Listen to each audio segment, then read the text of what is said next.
your name and your institution over into the chat box. We would appreciate it.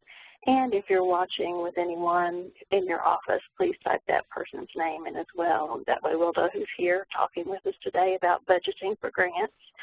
I just have a few housekeeping items to mention before I turn the webinar over to today's moderator, Sarah Graham from the Wisconsin Historical Society. If you have any questions that you think of during the webinar, just type them into the chat box, and we will get to them during the question and answer period. So we'd appreciate it if you would do that. And thanks for letting us know, everyone who's here. Welcome. It's good to see you virtually and have so many people here hearing about grants. And I will go ahead and introduce our moderator for today, who is Sarah Graham. She's an electronic records archivist at the Wisconsin Historical Society, and Sarah is very involved in other CoSA projects. She's here today because she's a member of CoSA's Education and Training Committee, and she is also the co-chair of the State Electronic Records Initiative, or SERIES, Education and Programming Committee. So I'll turn that over to Sarah. Thank you. Thanks, Barbara. We will get going here today. So here are our presenters today. I'd like to welcome you all to today's webinar on budgeting for grants, which is part of CoSA's 2017 Grants Management Webinar Series. We have two great speakers today to help explain this somewhat challenging aspect of the grant process. Our first speaker today is, they're reversed here, but our first speaker today is going to be Nancy Melley, who is the Director for Technology Initiatives for the National Historic Publications and Records Commission. And in her role, Nancy directs the Public Engagement with Historical Records program and co-directs the Access to Historical Records Major Initiatives program. So many of us in CoSA have worked with Nancy, as she has very graciously and gently led us through the NHPRC granting process. Today, Nancy will step us through how to establish a budget based on the resources you will need to successfully complete the grant, as well as some pointers on how to effectively present that information. And Nancy is joined today by Indiana's State Archivist, Jim Corridan. And Jim has been very heavily involved with both CoSA and SERI for many years, and has played a very large role in applying for the IMLS and NHPRC grants that initially launched SERI. He has also successfully written grants for the Indiana State Archives. And Jim will be discussing his experiences, tips, and tricks with tackling grant budgets and successfully integrating them into the overall grant narrative. So for today's agenda, we'll have our presentations. We'll leave plenty of time for questions and comments at the end, and then Barbara will come back with some program updates, announcements, sponsors, and the evaluations that'll come up at the end. So I am going to turn this over to Nancy. Okay, thank you. So yeah, grants budgeting. The first thing you want to do is figure out what you want to do. You have to decide on your project before you can do anything else. Don't try and write a grant project to what you think we want. Because from what you decide you need to do, you're going to figure out what resources you have, what personnel you have, what supplies you have, and what resources you need. In addition to personnel and supplies, hardware and software, whether you're going to need vendors or consultants, travel support, all are all considerations you want to think about when you're creating your budget. So let's start with personnel. Who on your staff is going to contribute time to the project, and how much time are they going to contribute? Are those staff members currently on soft money? If they are, the commission will happily consider their salaries as part of the grant request. If they are not, or if it's not clear that they are, the commission tends to expect permanent personnel to be paid out of operating funds. Since that is their expectation of how they are paid anyway. How much time will your personnel spend on the project? If it's major, say 25 or 50%, you're going to want to explain who's going to do the rest of their job, or if this is their job. Because if you're spending half your time on a project, there is something, if you're permanent personnel, if you're permanent staff, that's falling by the wayside so that you can spend half your time on the project.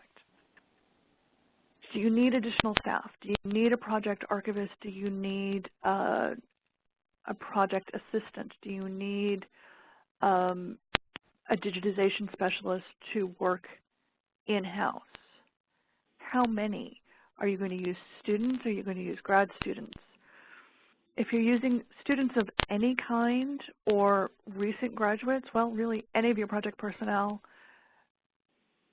our reviewers and the commission expect to see living wages. There is no way to get, well, I won't say there's no way. I'm sure somebody can figure it out, but paying $20,000 for a full-time archivist really anywhere in the country at this point is not acceptable. Make sure that the wages that you are offering are competitive for the market you are in. And how many people are you going to need? Will one do it? Do you need 3? All of these things are questions that you want to ask about your personnel, about your staffing for the project. Archival supplies. If you are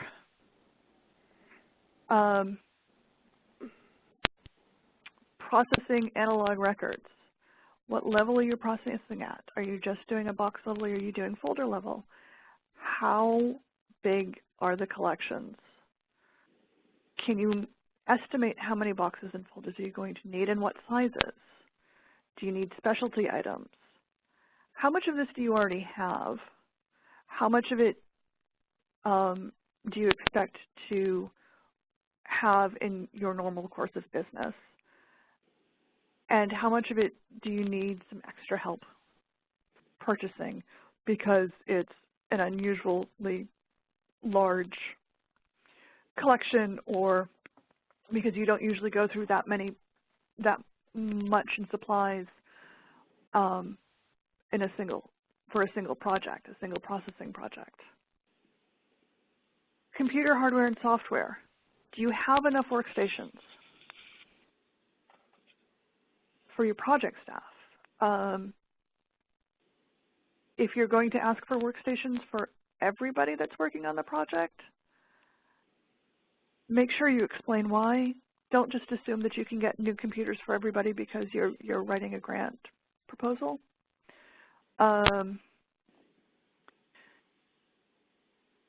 Do your workstations have the capacity to handle the work that needs to be done?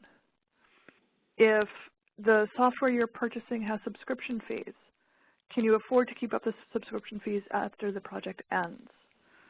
The reviewers will ask about sustainability.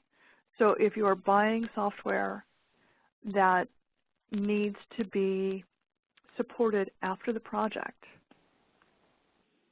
be sure you talk about integrating it into your operating budget at the end of the project, whether you do that gradually over the course of the project or you just pick it up at the end of the project. The reviewers will be reassured to know that you have a plan in order to do that. Travel support. What are you doing for outreach? Is there something really kind of interesting about what you're doing that needs to be shared with the rest of the profession? So you need to go to MAC or MARAC or Northwest Archivists or SAA or Best Practices Exchange, or pick your conference here. Tell us why you picked these conferences, the particular places that you want to go. What is it about those conferences that gets you the best outreach into the profession? Do you have an advisory board of any kind? Do you need them to travel to you in order to provide support? Or can those meetings be accomplished using webinars and conference calls and Google Hangout? If they can be accomplished using webinars and conference calls or Google Hangout, that's awesome. If you really do need them once or twice to be in your repository, then explain why it's necessary. Okay, what's next? Vendor and consultants. Do you have the expertise or the equipment to successfully complete the project? Do you already have scanning stations set up? Do you have enough scanning stations set up in order to do a digitization project? Does it make sense for you to buy the equipment for more scanning stations, or does it make more sense to send the materials out to a vendor to do it?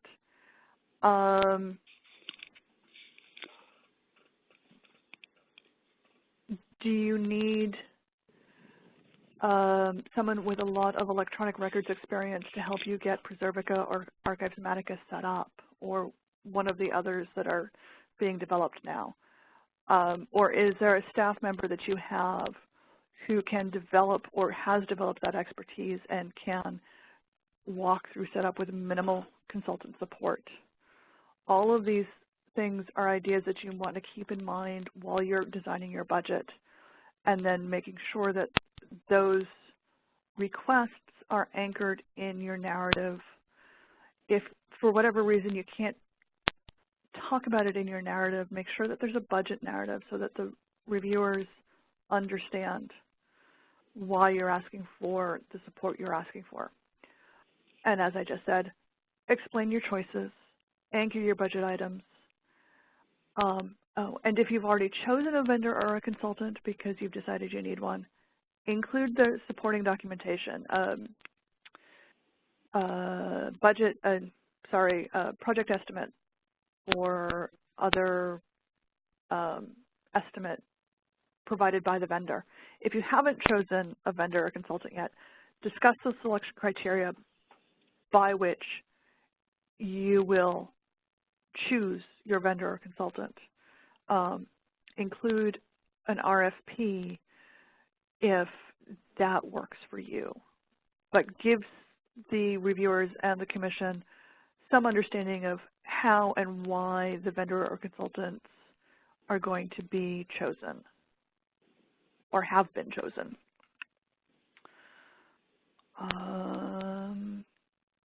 Okay, that's it for me. That's a quick overview of how to design a budget.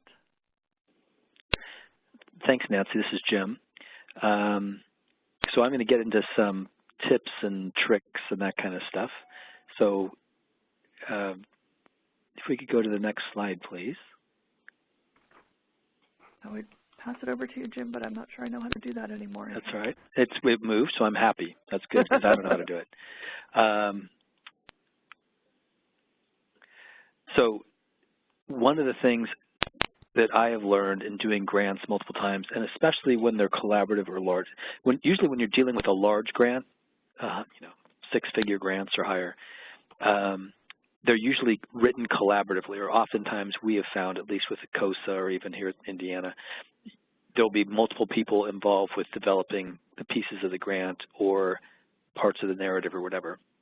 And so what happens, what I've seen happen, is that the narrative is written and the budget is drafted, and then the narrative gets revised and the budget doesn't always get revised, and now you submit something or you get close to submitting something and they're no longer in sync.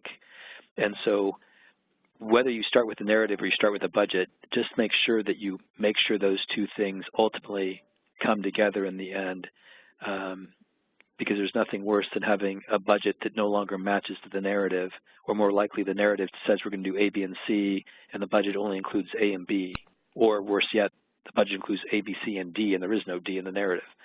So it's always important to double check those two things. I tend personally to write the budget, then write the narrative, and then go back and adjust the budget to make sure that it matches to the narrative. Because usually you're trying to, or at least here, I try to apply, if a grant is available for $100,000, I'm trying to get to the $100,000 threshold with our match. And so the budget is driving in part how much we can actually get done, how much work we can actually get done related to whatever the specific topic is. So that's what I want to cover here. The other thing, Nancy has talked about her experiences working with NHPRC. There's obviously other granting institutions, not only NHPR and IMLS and others, but I just wanted to point out indirect costs. So the federal government allows for indirect costs, and if your organization, whether it be a university or a historical society or a state or state archives, has not negotiated a special rate with some federal agency, and I'm guessing most of us have not, there's this default 10% indirect cost rate that you can request, and NHPRC has a list of things that are considered as part of that or can be considered part of that. And the same, well, and so the IMLS has also the 10% rule, though you don't need to provide any documentation. And really, Nancy, check if I'm wrong, please. NHPRC doesn't require documentation unless there's an audit, and I bet there's probably never been an NHPRC audit over indirect costs. This is true as far as I know. I will, however, say that if you do have a negotiated rate with another federal agency, we are going to want a copy of the most recent agreement as part of the offer and award process. Yeah, and I think your documentation says it needs to be included when you submit the grant even, maybe that's right.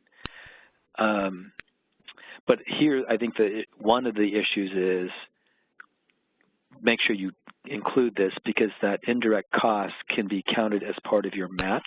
So when there's a, let's say, a 50-50 match, if 10% of your costs are coming out of this, you only have to come up with 40% of your cash or in-kind for the balance. You cannot, and Nancy, again, if I'm mistaken now, let me know, but you cannot claim, you cannot ask for indirect costs in cash. So you won't get money back for the indirect costs. The grant will not pay you for your indirect costs, but they can be applied toward match. Correct. I don't have the citation in front of me, but it is part of the general federal granting regulations that for NHPRC, indirect costs can only be used as part of your cost share. Yeah. Now, the other thing that you can do, you'll see under NHPRC, for instance, there's some specific things listed: utilities, rent, office space, equipment, phone, computers, management salaries.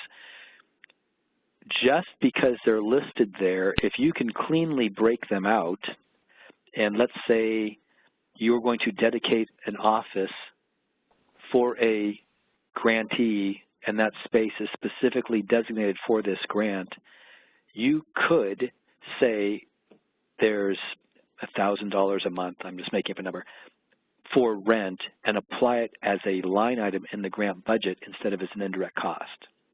So the challenge would be, if you did that on all of these, utilities there's X and rent is so and forth and so forth, and there's no indirect costs left to charge against the grant, you're going to have a problem. But if there are specific costs, you can charge them back against the grant. If there are additional costs you would not have otherwise had to have paid, or you've designated a specific thing specific to this grant project. So I hope that's making sense. Okay. I think I'm ready to go to the next slide. So maximizing returns from grants. Nancy talked a little bit about personnel. I'm going to say something that's inappropriate, but that's just my tendency. When you have personnel who have existing personnel who are a portion of the grant, and maybe they're spending 5% or 10% of their time on the grant and you've included that in your budget and your narrative, you are required to track, or they are required to track their time and be able to submit a timesheet showing, you know, on June 13th I spent 3 hours on the grant and so forth. And that can become really burdensome.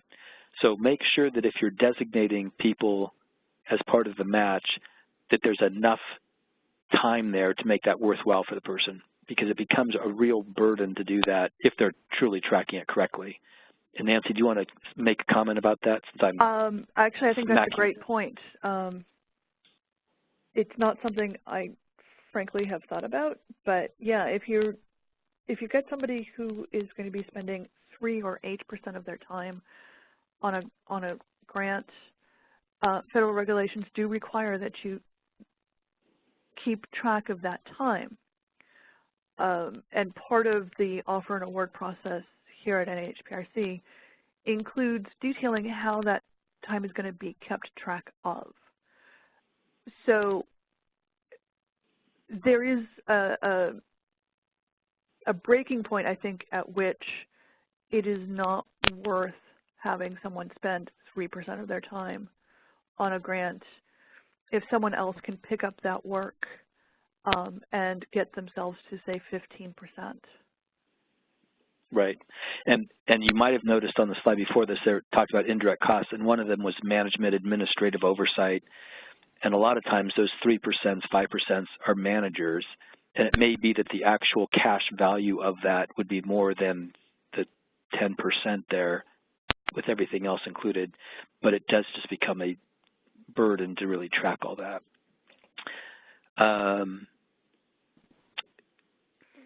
Nancy, we didn't specifically talk about this, but if you have a contract employee or part-time employees, bumping them up to full-time or extending a contract employee out more isn't considered a problem at all when you're getting grant funding to do that. If they're a full-time employee, Nancy mentioned, it's problematic because you already were paying them. Now, why are we going to be paying them? We, the granting agency, going to be paying them. Right. But you can use part-time employees and existing or new contractors to come in and pay more or all of their contracts. Yeah. Talk about rent, fixed costs. You can charge fixed costs to the grant. They don't have to be under the indirect costs section if you can actually identify and support the fact that there was fixed costs charged to the grants. So when Nancy's talking about computers, in some states, there's a seat charge for every desktop computer in, like, let's say, state government, which is the case in Indiana. Well, we know that that cost is $963 a year.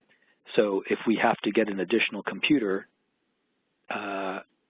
we can then charge that fixed cost back to the grant for that grantee if that's their computer and not being shared by other people. So just watch for those things, because oftentimes you may end up absorbing costs that you might have been able to share with the grant. And then lastly, this is really Nancy's point, so I will mention it, but Nancy, you may want to expand on this, and that is when you get to the end of a grant, a federal grant in particular, and you were granted $100,000, but you've really only spent $92,342, that balance you can apply, and you may want to explain the details of this, but you can apply and reapportion those funds into existing line items. And I even think NHPRC allows, well, you go from there, Nan, if you wouldn't mind. You want to talk about that? Sure. If you have extra grant funds available when you get towards the end of the grant, and there are portions of the project that you didn't do because you didn't think you'd be able to afford them, or because it didn't occur to you when you were putting together the project plan that doing this little thing over here would really benefit the project, you can ask us for permission to spend those funds on this new piece of a work plan. And we will say yes or no. and we'll say, or we could say, yes, you can do this part, but not that part. This part is not closely related enough to the work you're already doing. And if it's within the line items that are already in the budget that's been approved by NHPRC, you don't have to submit a new budget. If you want to do work in a new budget line item, you are going to have to submit a new budget, which we will also have to approve. Yes, NHPRC is very supervision heavy. We like to know what you're doing. We like to be able to say to the archivist that, yes, our grantees are doing the work they're supposed to be doing it, and they're doing it on time and under budget, if at all possible. One last thing, any money you don't spend from grant funds goes back into our available cache of money for other grantees, for other projects. So it doesn't just disappear. We use that money, it's what's called no-year money. So we can use that money sort of continually as long as it gets turned back to us. And I want to mention, Nancy, that when you, as long as for this unspent balance, as long as the request is reasonable and related to the grant, there's almost never issues where NHPRC says, that's crazy, we're not doing that. Correct. So don't be intimidated by requesting when not after the grant's done, that's important too. Yeah. Before the grant's done, asking for permission to modify the budget or rearrange line items or whatever you need to do to spend the balance. Exactly. Yeah. Exactly. I don't know how much experience you all have with NHPRC, although some of you have plenty of experience, as I see from your names and locations. But all of us, all of the program officers are really available. Send us an email, call us on the phone, and we could talk through whatever questions you have.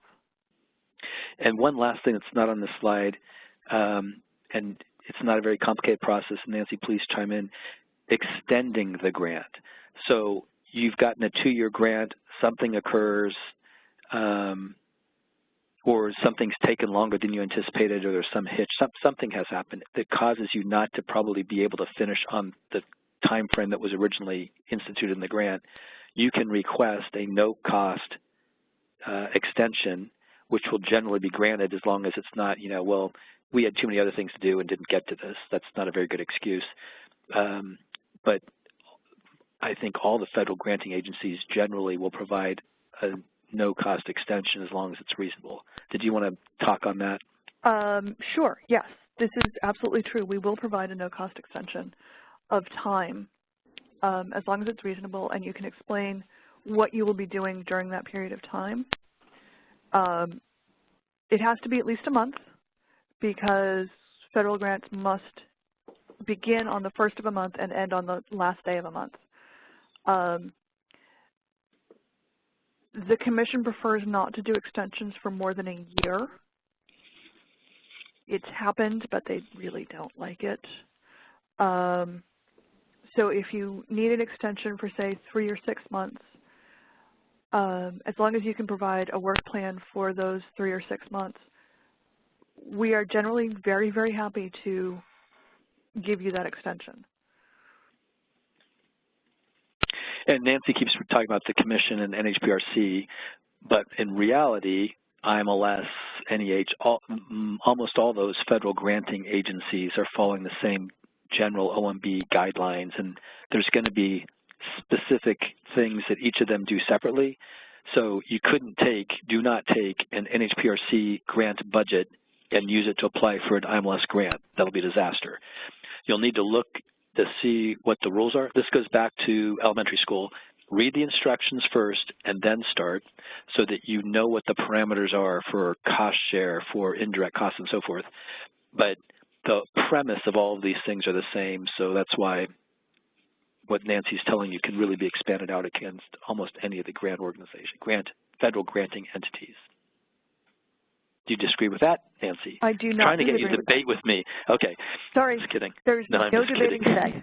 Okay. I don't disagree with that. I have never made an application or served on a review committee for either NEH or IMLS, so I don't know the specific ins and outs, but because we are all covered by the same general regulations, we have to follow the same general guidelines. Okay. And I think that, I don't know advancing these, but I think that's the last specific slide. Yeah. So I know that Nancy and I would be happy to answer any specific questions any of you might have, and I think the way we do this is through this Q&A or the chat thing, and Sarah, Barbara, someone can probably repeat the questions to the audience, and then Nancy and I would be happy to answer them, if there are any. Yep, we're here.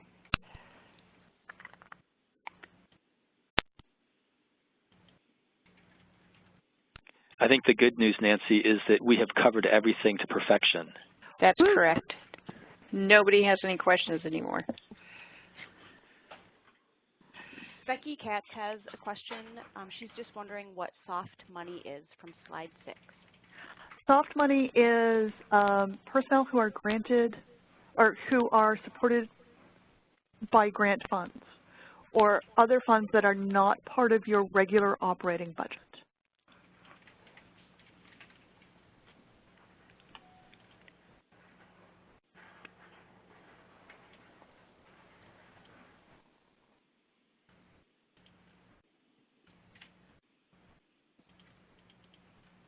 Okay, and I think, and someone's probably going to say this, next week, Nancy and I think are both going to be made available for a follow-up if any of you have additional questions, or if you have specific questions that we haven't covered today, we'd be happy to answer those. I think it's August 31st.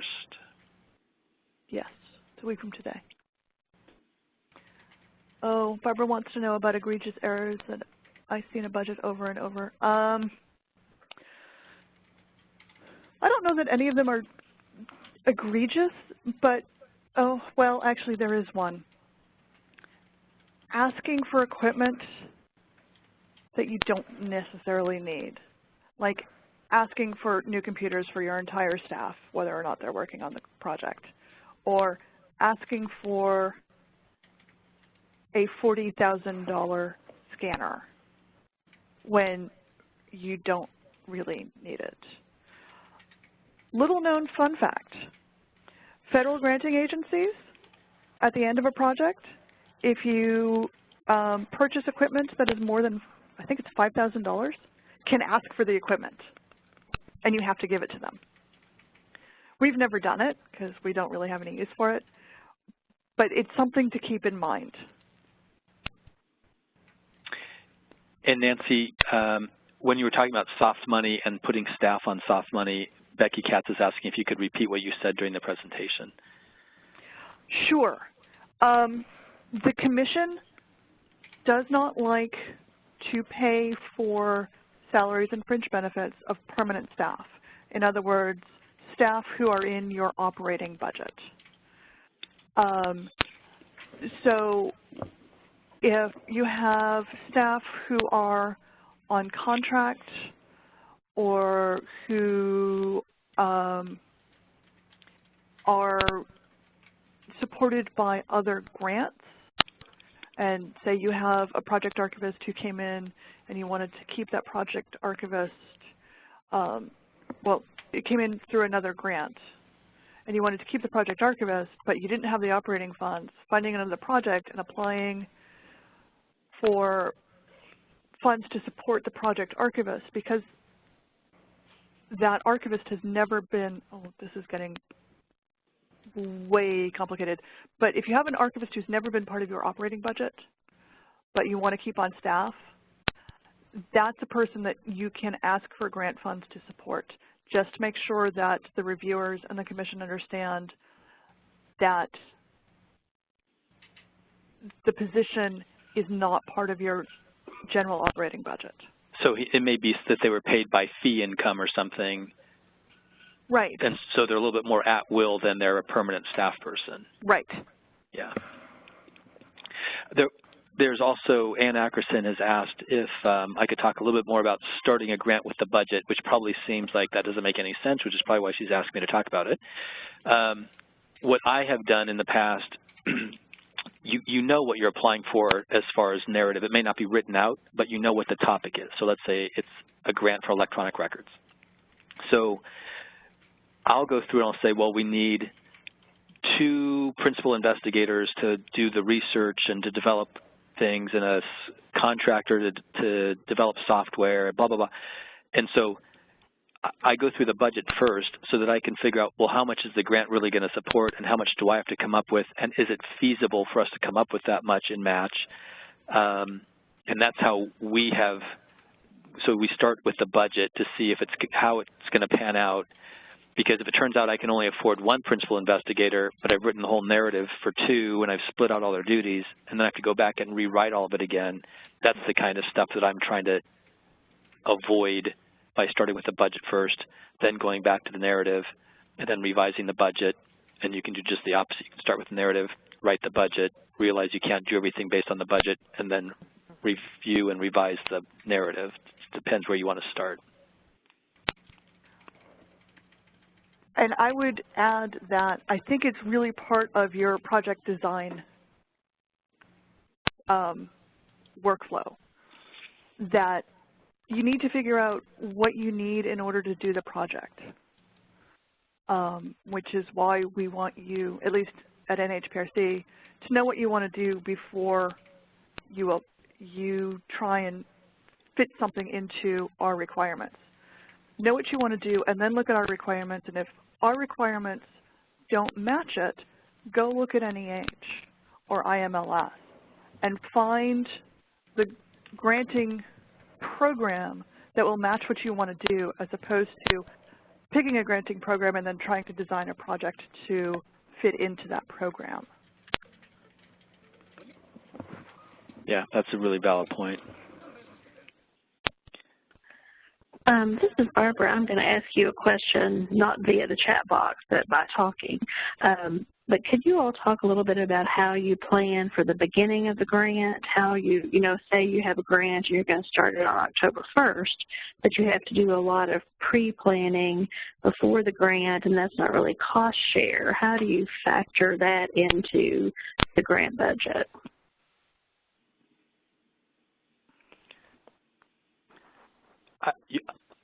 I'll be happy to go first, Nancy. Okay. Barbara, as you know, having worked on some of our big SERI grants in the past, the State Electronic Records Initiative grants, we can't, or we haven't. Sometimes there are costs that are going to be borne on the front end that you could maybe shift slightly back into the grant. So maybe your executive director's spending some time working on something and their salary doesn't come out until after the grant started, but some of the time was before then. You could probably make the case that they weren't paid for that work until the grant started. But I know that in some of these big grants, there's a lot of preliminary work that's done on the front end, and it's really difficult to push it into the grant cycle, and you're probably losing out on quite a bit of potential match. So I've not found ways, except for maybe right before the grant starts, where you can kind of shift that little last 30 days or so toward the grant. Nancy, do you want to comment, and maybe there is a different solution or a better way to do that? There, like everything else in the federal grant making world, there is a regulation about this. In that expenses occurred within the 30 days prior to the project's start date can be requested for reimbursement if you can demonstrate that they are directly related to the grant. So if you need to, if a window is closing on getting the best price on a computer, generally we consider this for equipment, not so much personnel, I have to admit. But to get the best price on equipment and you have a window closing and you need to just go ahead and purchase it, when you know you have the offer but we haven't finished all the paperwork yet, we will give you permission from a written request to go ahead and purchase that equipment so that it can be charged back to the grant as opposed to you having to take responsibility for paying for that equipment directly. Well, you have to pay for it yourself and then we'll reimburse you, but you know what I'm saying, I hope.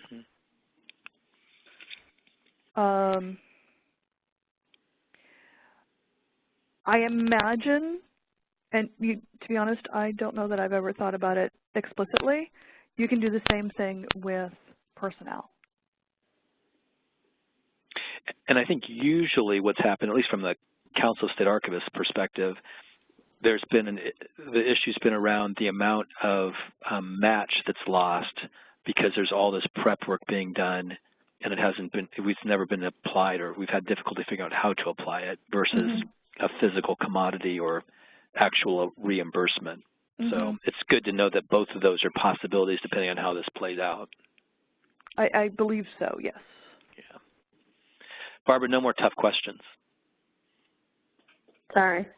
Does anyone else have an easier question for these two? I'm just kidding.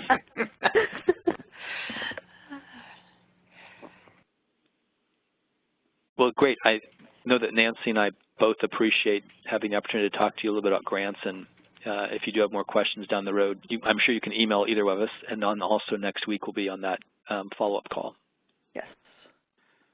Yes. I know I say this a lot, but if you have a question, don't hesitate to call. Well, me, because really that's my job, is to answer your questions and to encourage you to apply and hopefully actually give you money to do whatever it is you need to do. Yeah, so please feel free. Send me an email. Give me a call. I don't really know semaphore language, so that's probably not your best bet.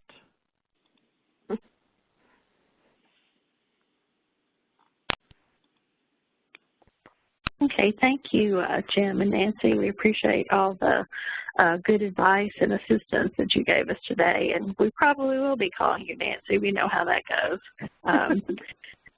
And just to slide into the next part of the webinar with some announcements and information about our upcoming programming, as Jim and Nancy mentioned, the Learning Lab conference call based on this webinar is same time next week, August 31st, 3 p.m. Eastern, 12 p.m. Pacific, and other times in between. We'll send out an announcement about that. It's just a telephone number with an access code, and we've had several of these calls after each of the grant webinar series and have had some interesting conversations, shared more information. So please call in if you have this would be a good time. If you have a specific budgeting question that you think others might benefit from, it would be good to call in and talk with.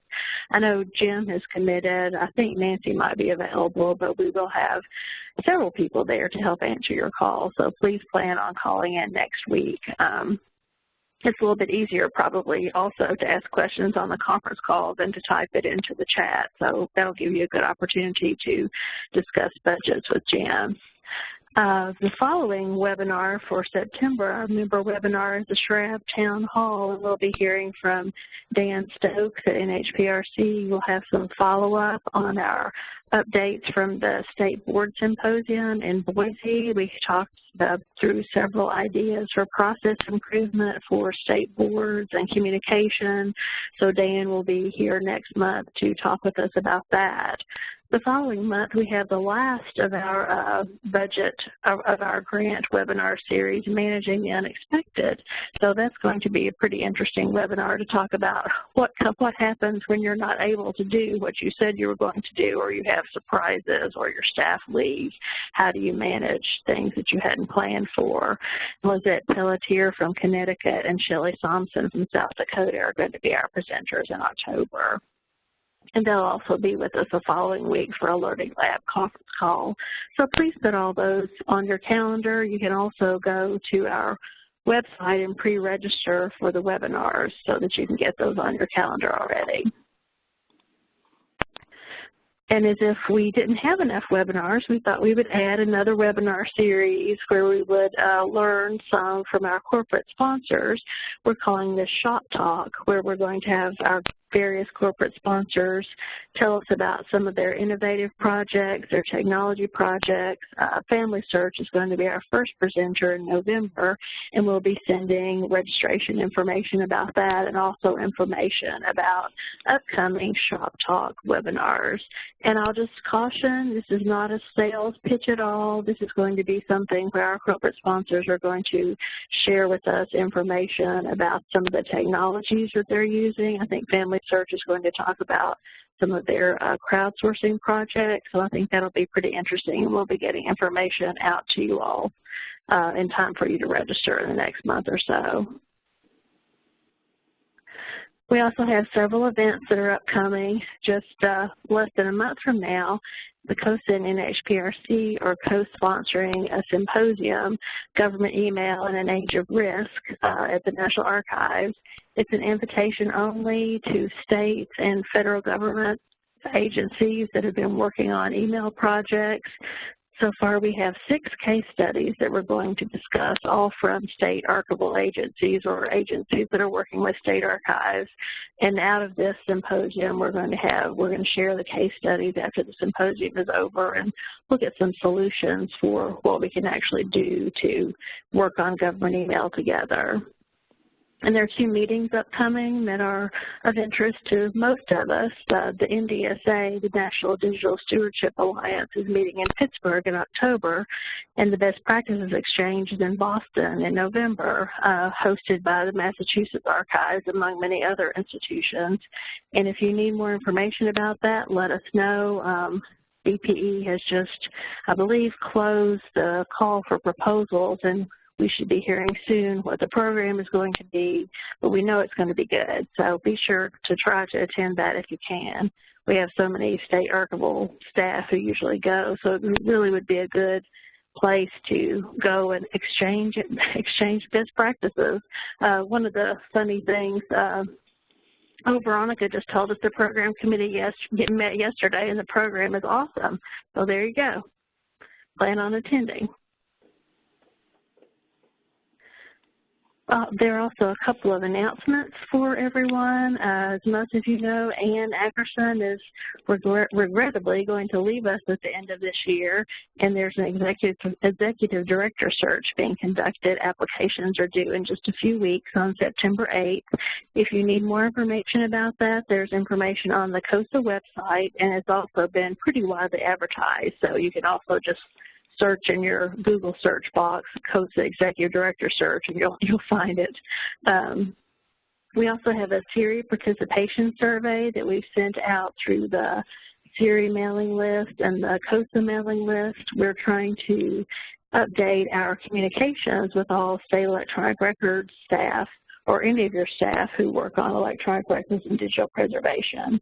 So we want to make sure that we're reaching everyone with all the information that we need to share, and that's due August 31st, so it's due within a week. So if you would get that into us, we really would appreciate it. We also have a lot of new state archivists, so we're reinvigorating our mentor program. If you want to be a mentor, please let me know. We're really in search more of mentors than mentees, but if you also feel you need to be, if you're a new state archivist and need a mentor and I haven't contacted you, please let me know. We're also, speaking of best practices exchange, instead of waiting until BPE is over in November and looking for a host then, Veronica and the Massachusetts Archives are already trying to find a host for 2018. So if you would like to host, please let us know, or please let Veronica know, or if you want to contact me, I can pass that on to Veronica.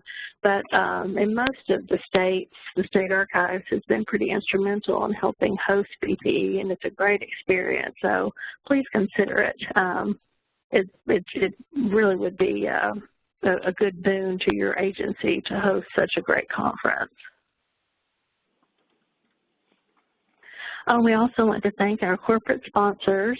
We have 6 corporations that sponsor us: Ancestry, a long-term sponsor, Preservica, Family Search, Gaylord Archival, APPX Software, and Space Saver. And we also thank our federal funders, NHPRC and IMLS. We don't really have a grant from either agency now, but they really helped provide the underpinning for much of the State Electronic Records Initiative, so we still thank them. And we're hoping to hear from IMLS later in the week. If you are new to this webinar, we have so many ways that you can stay in contact with us. We have a website that's chock full of information. We have our PERCH portal, which has is a database like for we're sharing information with each other, mainly about electronic records and other tools, but we're also expanding it to include more information.